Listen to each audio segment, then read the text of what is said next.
Berbagai bencana alam yang terjadi belakangan ini seperti banjir, tanah longsor, kekeringan, badai, topan, dan sebagainya sebenarnya bukan sekedar fenomena alam biasa, tetapi merupakan buah dari perbuatan manusia yang telah salah mengelola alam.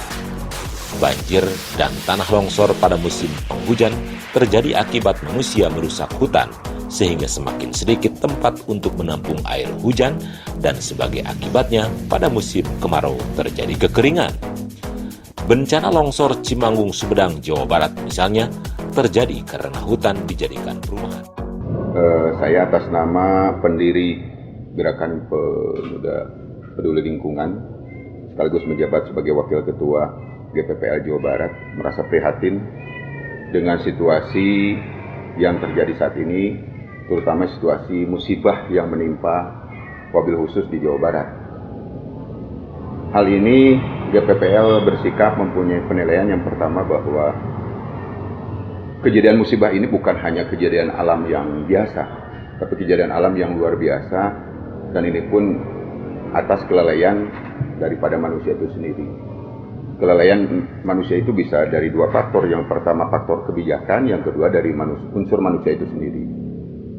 Kami berpikir satu saja, misalnya salah satu dinas kehutanan yang ada di Jawa Barat. Kami mempunyai solusi bagaimana caranya agar tidak terjadi musibah, longsor, dan sebagainya. Salah satunya adalah penanaman pohon yang non-produktif. Pada hari ini, Dinas Kehutanan atau Kementerian Kehutanan biasanya menanam tanaman itu yang produktif seluruhnya. Nah, pendapat kami justru kalau di gunung misalnya, daerah pergunungan, justru 60% atau 40% itu wajib ditanam oleh tanaman yang tidak produktif. Kenapa demikian? Yang pertama, bahwa tanaman yang tidak produktif itu tidak bisa digunakan oleh masyarakat. Salah satunya misalnya ditanam oleh pohon beringin, oleh karet kebo, dan tanaman-tanaman yang tidak bisa dipakai baik untuk bangunan maupun untuk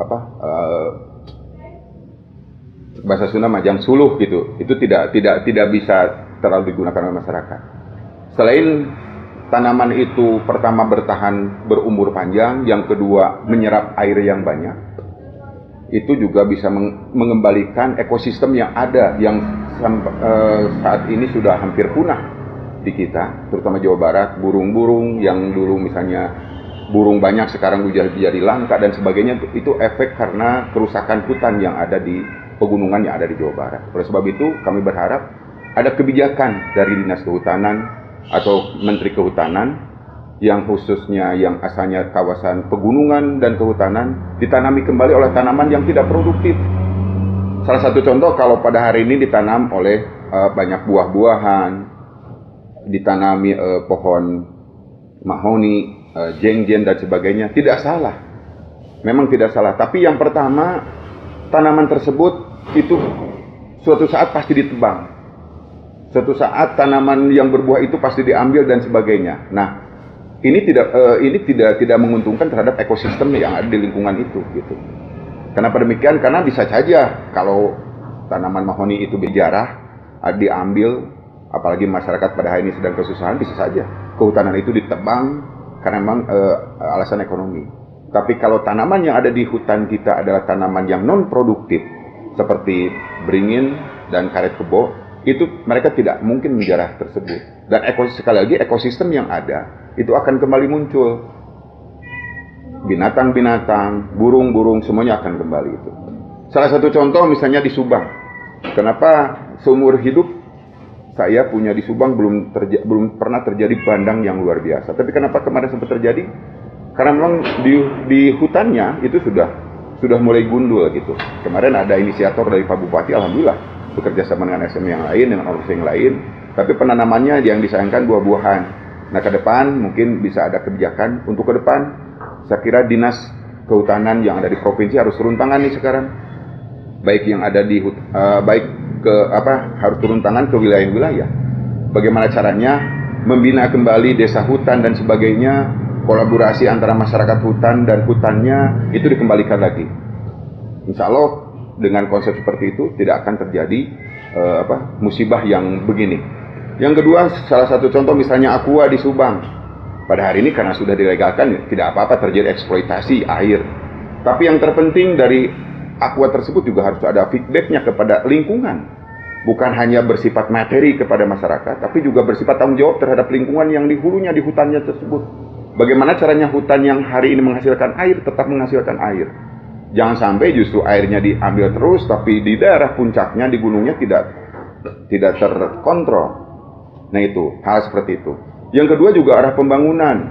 Gubernur Jawa Barat misalnya menekankan kembali bagaimana caranya bahwa tiap kabupaten kota harus sudah mempunyai RDTR. Jadi bukan hanya RT/RW tapi sudah harus RDTR. Sehingga bisa membatasi pembangunan yang ada.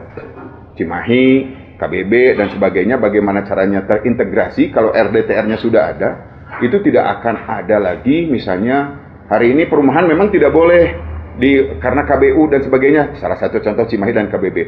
Tapi karena RDTR-nya belum jelas, maka akan terjadi klaster-klaster pembuatannya gitu, dan itu tanpa izin. Kenapa? Karena tidak dibatasi oleh rencana detail tata ruang. Nah ini mungkin yang harus ada, yang harus sinkron, saudara sekalian, yang harus kita awasi bersama. Bagaimana harus diawasi bersama oleh para aktivis lingkungan. Saya atas nama Wakil Ketua di GPPL Jawa Barat dan sebagai pendiri GPPL Jawa Barat akan berkoordinasi terus dengan rekan-rekan yang ada di kabupaten kota bagaimana caranya mengawasi kembali pembangunan-pembangunan yang berpihak terhadap lingkungan. Pada hari ini pembangunan terus digalakkan tapi tidak ada keberpihakan. Begitupun dengan kebijakan, kadang-kadang tidak berpihak kepada lingkungan. Kita pada hari ini hanya melihat menterengnya bangunan dan sebagainya tanpa melihat ekosistem yang berubah pada saat ini. Ini yang harus kita waspadai, ini yang harus kita waspadai. Kenapa? Karena kalau ini dibiarkan, lama kelamaan Jawa Barat akan lebur.